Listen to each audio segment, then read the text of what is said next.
Selamat datang di pembahasan mendalam kita kali ini. Anda pasti tahu rasanya ya, terjun ke dunia investasi itu, waduh, informasinya banyak banget, kayak minum dari keran pemadam kebakaran. Harga aset naik turun gak jelas. Gimana caranya kita misain, mana yang penting, mana yang cuma ya kebisingan pasar aja gitu. Itu tantangan yang dari dulu ada ya, betul banget. Apalagi pasar sering banget geraknya itu karena sentimen massa kan. Kadang optimis banget, kadang pesimis banget, jauh dari fundamental aslinya. Persis. Nah, buat coba jernihin ini semua, kita mau balik ke akarnya nih. Kita mau bedah bab 1 dari buku legendaris Security Analysis punya Benjamin Graham dan David Dodd. Wah, ini udah kayak kitab sucinya value investing lah ya. Iya bener, buku ini kan lahir dari pengalaman pahit depresi besar ya di awal 1930-an. Jadi pengalaman itu benar-benar ngebentuk cara pandang Graham sama Dodd soal resiko, soal apa sih nilai itu sebenarnya, terus pentingnya analisis yang disiplin. Walaupun udah tua banget bukunya, tapi prinsipnya tuh masih relevan banget loh sampai sekarang. Malah mungkin ya lebih relevan lagi di zaman sekarang yang serba cepat dan volatil ini. Oke, nah misi kita sekarang nih. Kita mau kupas ide-ide utama dari bab pertama ini. Benar-benar fundamental soalnya. Apa sih sebenarnya analisis sekuritas itu? Apa aja yang bisa dia lakuin buat kita? Dan yang lebih penting lagi, apa yang nggak bisa dia janjiin? Terus kita juga bakal gali konsep utamanya, nilai intrinsik. Anggap aja ini usaha kita buat paham alat dasarnya analis itu apa, sama batas kemampuannya di mana. Yuk, kita bongkar bareng-bareng. Sip. Mungkin paling pas kita mulai dari pertanyaan dasar dulu ya. Menurut Graham dan Dodd, kerjaan analis sekuritas itu ngapain aja sih sebenarnya? Kerangka kerjanya gimana? Nah, betul. Apa aja tuh pilar utamanya? Soalnya, menganalisis kan bisa macam-macam artinya. Mereka bagi jadi 3 fungsi utama. Yang pertama itu fungsi deskriptif, kedengarnya simpel ya, tapi ini penting banget. Ngumpulin, nyaring, terus nyajiin fakta-fakta yang relevan soal suatu sekuritas atau perusahaan. Secara sistematis. Ini fondasi faktualnya. Tanpa ini, ya analisis selanjutnya cuma nebak-nebak aja. Graham dan Dodd malah bilang, fungsi deskriptif ini penting meskipun Anda cuma mau spekulasi cerdas. Paling nggak spekulasinya ada dasarnya gitu, ada fakta yang terorganisir. Oke. Jadi langkah pertama itu kayak bikin peta dulu ya. Berdasarkan fakta, bukan gosip atau asumsi. Kayak kerja detektif finansial gitu ya. Ngumpulin bukti dulu. Betul sekali. Nah, kalau fondasi faktualnya udah kuat, baru masuk fungsi kedua, fungsi selektif. Di sini nih, analis mulai kasih penilaian. Dari fakta-fakta tadi, sekuritas ini oke nggak buat dibeli sekarang? Harganya kelihatan murah, apa udah kemahalan? Nah, fungsi selektif ini yang sering dianggap nilai tambah utama dari analis. Kasih rekomendasi spesifik gitu. Ini yang sering kita dengar di berita ya. Rekomendasi, beli, jual, tahan. Tapi ini harusnya akarnya kuat di fungsi deskriptif tadi ya, nggak asal ngomong. Terus banget. Terus ada fungsi ketiga, ini cakupannya lebih luas, fungsi kritis. Ini peran analis buat ngevaluasi standar, praktek, ya bahkan etika di industri keuangan secara umum. Misalnya, ngeritik metode akuntansi yang aneh, atau praktik manajemen yang ngerugiin pemegang saham kecil. Tapi, perlu dicatat juga, fokus utama bab 1 ini lebih ke dua fungsi pertama tadi sih, terutama gimana cara analisis nilai sama prospek sekuritas satu persatu. Ngerti. Jadi kumpulin fakta, terus pakai fakta itu buat milih atau nilai. Nah, ini nih yang bawa kita ke jantung pemikirannya Graham dan Dodd. Konsep yang paling nempel sama nama mereka, nilai intrinsik. Sering banget disebut-sebut nih istilah, tapi sebenarnya artinya apa sih menurut mereka? Nilai intrinsik ini jangkar utamanya pendekatan mereka. Mereka definisikan sebagai nilai yang bisa dibenarkan oleh fakta. Fakta-fakta ini apa aja? Ya aset perusahaan, kemampuan dia bikin laba, earnings, sejarah sama kebijakan dividennya, terus, nah ini poin penting, prospek masa depan yang pasti, definite prospects. Intinya, nilai intrinsik itu datangnya dari realita bisnisnya, bukan dari omongan pasar sesaat. Tunggu, prospek masa depan yang pasti. Kedengarannya agak aneh ya. Bukannya masa depan itu selalu nggak pasti? Gimana tuh Graham ngejelasinnya dalam konsep nilai intrinsik ini? Pertanyaan bagus banget. Dan ini nyentuh salah satu bagian yang, gimana ya, perlu dipahami hati-hati. Graham sama Dodd itu sadar banget kok, masa depan nggak pasti. Istilah definite prospects itu bukan berarti pasti kayak hukum fisika.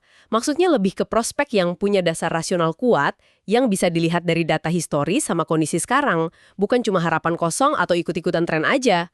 Mereka juga nyorot ada pergeseran fokus nih dalam nentuin nilai. Dulu mungkin lebih berat ke nilai aset fisik, nilai buku gitu. Tapi lama-lama, geser ke kekuatan menghasilkan pendapatan atau earning power. Masuk akal sih. Bisnis yang terus untung kan lebih berharga ya daripada cuma tumpukan aset doang. Tapi bukannya nilai earning power masa depan itu jauh lebih susah ditebak ya? Lebih subjektif gitu daripada nilai aset sekarang. Tentu aja. Nah, di sini kelihatan hati-hatinya mereka. Earning power buat Graham dan Dodd itu bukan cuma ngerata-ratain laba beberapa tahun ke belakang atau naif narik garis lurus tren pertumbuhan gitu aja. Harus ada dasar yang masuk akal, plausible grounds, buat percaya kalau kinerja masa lalu itu, atau paling nggak sebagiannya lah, bisa dijadiin patokan buat masa depan. Dasarnya bisa dari industrinya stabil, perusahaannya punya keunggulan jelas, atau faktor lain yang bikin kita yakin secara rasional. Kalau nggak ada dasar ini ya proyeksi masa depan itu jatuhnya ke spekulasi, bukan analisis lagi. Oke, jadi harus ada semacam cek kewajaran rasional dulu gitu ya, sebelum kita masukin proyeksi laba ke hitungan nilai intrinsik. Tepat. Dan ada satu lagi nih pemahaman penting yang sering salah kaprah. Nilai intrinsik itu bukan satu angka presisi, yang pas banget sampai koma-komanya. Graham dan Dodd belum jelas banget kalau nilai intrinsik itu lebih pas dilihat sebagai sebuah rentang, range. Mereka kasih contoh saham GI Case tahun 1933 pas depresi tuh. Susah banget, bahkan buat analis paling jago sekalipun, nentuin nilai intrinsiknya tuh $30 apa $130. Tapi yang bisa dikatain dengan lebih yakin itu, kalau sahamnya dijual di pasar harganya $10 ya, hampir pasti harganya itu di bawah rentang nilai intrinsiknya. Wah, ini menarik. Jadi analisis fundamental itu ngakuin kalau ada batas presisinya ya. Fokusnya bukan cari angka pasti, tapi lihat apakah harga sekarang itu udah nyimpang jauh banget dari rentang nilai wajarnya. Ini yang jadi dasar konsep margin of safety itu dong. Rasis. Margin of safety, beli aset dengan diskon gede dari perkiraan nilai intrinsiknya, itu ya konsekuensi logis karena kita ngaku analisis kita gak sempurna dan masa depan itu gak pasti. Diskon itu jadi kayak bantalan lah buat jaga-jaga kalau analisis kita salah atau ada kejadian jelek tak terduga. Oke, konsep nilai intrinsik sebagai rentang berdasarkan fundamental ini kuat banget ya. Tapi jadi muncul pertanyaan lagi nih. Kalau emang ada nilai fundamental yang relatif stabil, walaupun bentuknya rentang, kenapa harga di pasar saham bisa goyang-goyang liar banget? Contoh klasik dari buku ini kan saham General Electric tahun 1937-1938. Harganya lompat dari $27 ke hampir $65, terus anjlok lagi. Padahal fundamental bisnis GI-nya sendiri gak berubah drastis gitu. Ini kan murni karena sentimen pasar aja. Dari pesimis banget jadi optimis gila-gilaan, terus balik lagi. Dan sentimen itu bisa nular dan kuat banget. Nah ini bawa kita ke salah satu analogi paling terkenal di dunia investasi. Sering dikutip Warren Buffett tapi aslinya dari Graham. Bedanya, mesin voting machine, sama mesin penimbang, weighing machine. Kata Graham, dalam jangka pendek, pasar saham itu kayak mesin voting. Harganya ya cerminan hasil voting jutaan orang, yang milihnya dipengaruhi campuran antara logika, emosi, harapan, takut, gosip, ikut-ikutan. Jadi kayak kontes popularitas gitu. Kontes yang hasilnya bisa irasional banget ya dalam jangka pendek. Betul, tapi kata Graham lagi, dalam jangka panjang, pasar itu cenderung berubah jadi mesin penimbang. Ujung-ujungnya bobot ekonomi asli dari perusahaan, asetnya, labanya, kemampuannya hasilin duit itu yang bakal nentuin nilainya. Pasar bakal nimbang substansi fundamentalnya. Nah, di sini jeniusnya psikologi Graham. Sadar kalau pasar itu bukan kalkulator rasional dalam jangka pendek. Paham kalau kita main di arena voting yang nantinya bakal tunduk sama hasil penimbangan. Itu ngubah cara pandang investor banget. Berarti tugas analis itu mencoba nimbang perusahaan pas pasar lagi sibuk voting gitu ya? Nyari bedanya antara hasil voting, harga pasar, sama perkiraan hasil timbangan, nilai intrinsik. Hazard of tardy adjustment. Bisa jadi harga pasar butuh waktu lama banget, berbulan-bulan, bahkan tahunan buat akhirnya nyamain nilai intrinsik yang kita yakini. Sabar jadi kunci. Atau skenario lebih jelek, Nilai intrinsik perusahaannya sendiri malah berubah, misalnya bisnisnya jadi jelek banget, sebelum pasar sempat nyesuaiin ke nilai intrinsik yang lama. Jadi kita bisa bener di analisis awal, tapi tetap rugi, karena fundamentalnya keburu berubah. Ini negasin lagi kalau analisis itu bukan bola kristal ya. Ada batasnya. Nah, di titik mana nih analisis mulai kehilangan kekuatannya? Kapan kita masuk ke wilayah di mana analisis fundamental ala Graham dan Dodd ini jadi kurang relevan? Nah, ini pertanyaan penting. Ini bawa kita ke beda mendasar antara analisis sama spekulasi, menurut definisi mereka. Spekulasi, kata Graham dan Dodd, itu situasi yang didominasi ketidakpastian dan risikonya gede banget buat rugi, di mana faktor keberuntungan chance perannya gede banget. Nah, dalam kondisi kayak gini, analisis fundamental kehilangan banyak dayanya. Kenapa gitu? Apa argumen spesifik mereka kenapa analisis kurang nendang di arena spekulatif? Itu bisa ngabisin potensi untung tipis dari analisis. Kedua, secara statistik nih, dalam permainan untung-untungan murni, rata-rata kerugian partisipan itu cenderung lebih gede dari rata-rata keuntungannya, kecuali pakai strategi trading khusus ya, yang seringnya malah beda sama prinsip analisis fundamental. Ketiga, kalau situasinya spekulatif banget, faktor fundamental bisa berubah cepat banget sampai analisis kemarin jadi gak relevan hari ini. Dan yang paling dasar, kalau hasil lebih ditentuin sama untung-untungan daripada skill atau info, ya keunggulan analisis sekecil apapun jadi nggak ngaruh ke hasil akhir. Mereka pakai analogi roulette ya buat jelasin ini. Iya, analogi yang bagus banget. Bayangin main roulette. Analisis super canggih mungkin bisa kasih kita sedikit keuntungan matematis. Anggaplah peluang menang kita jadi 19 lawan 18. Dari sebelumnya 18 lawan 19. Ada untung dikit. Tapi dalam satu putaran roulette, itu kayak satu transaksi spekulatif, ya keberuntungan masih dominan banget, sama sekali nggak dijamin menang. Keunggulan kecil itu baru kerasa kalau kita bisa main ribuan kali. Beda banget sama program investasi jangka panjang yang didiversifikasi pakai analisis fundamental. Prinsip analisis dan diversifikasi yang oke buat investasi jangka panjang jadi gak berdaya di situasi spekulatif murni di mana keberuntungan jadi raja. Jadi kalau situasinya udah lebih mirip roulette daripada nimbang nilai bisnis jangka panjang, analisis fundamental mending minggir gitu. Bukan berarti nggak guna sama sekali ya, tapi perannya berubah banget.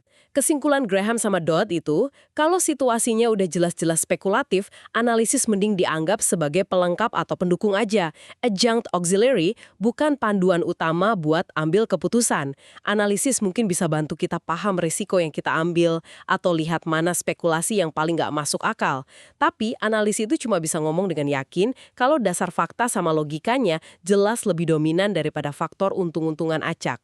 Analis yang bagus harus tahu kapan dia harus ngaku kalau situasi udah di luar batas kemampuannya buat nganalisis secara rasional. Wah, ini pemahaman penting banget soal batasannya.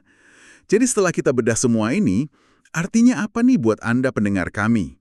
Gimana Anda bisa terapin wawasan dari bab fundamental ini dalam cara Anda lihat investasi atau pasar keuangan? Ada beberapa hal praktis nih yang bisa diambil. Pertama, dan ini mungkin paling utama ya, biasain buat mikir kritis terus-menerus. Jangan pernah terima harga pasar gitu aja sebagai nilai asli suatu aset. Harga itu ya kesepakatan pasar saat ini, nilai itu sesuatu yang lebih dalam. Yang perlu kita coba perkirakan lewat analisis fakta. Selalu tanya, harga segini masuk akal nggak sih berdasarkan fundamentalnya? Jadi skeptis yang konstruktif gitu ya sama harga pasar? Tepat. Kedua, ini soal jujur sama diri sendiri. Pahami kenapa Anda ambil keputusan investasi tertentu.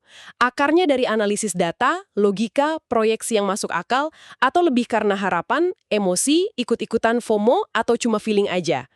Graham dan Dodd gak ngelarang spekulasi kok, tapi mereka nekenin pentingnya kita sadar pas lagi ngelakuin itu dan paham risikonya. Bahaya paling gede itu kalau kita ngira lagi investasi pakai analisis, padahal sebenarnya lagi judi spekulatif. Misahin antara investasi berbasis analisis sama spekulasi di portofolio dan pikiran kita sendiri ya. Ketiga, kelola ekspektasi Anda soal apa yang bisa dikasih sama analisis. Dia bukan mesin waktu atau peramal sempurna. Analisis terbaik pun cuma bisa kasih perkiraan berdasarkan info yang ada sekarang dan asumsi yang masuk akal soal masa depan. Dia bantu ngurangin ketidakpastian, tapi gak ngilangin. Terima aja kalau bakal selalu ada bagian yang gak kita tahu, terutama soal pergerakan harga jangka pendek. Jadi realistis soal kekuatan dan keterbatasan analisis. Dan terakhir, balik lagi ke konsep nilai intrinsik, meskipun cuma sebagai rentang.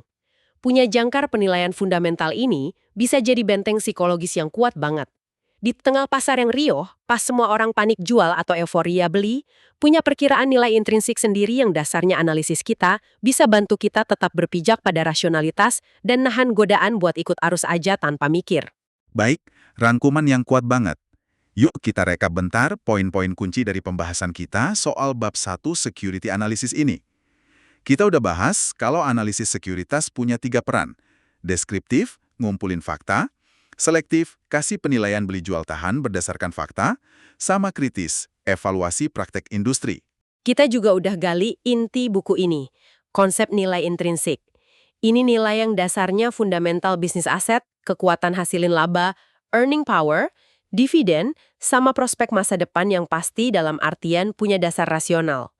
Penting banget diingat, ini tuh sebuah rentang, bukan angka presisi, dan sering beda jauh sama harga pasar sesaat. Harga pasar ini, dalam jangka pendek, seringnya kayak mesin voting ya, emosional dan reaktif, ngikutin sentimen massa.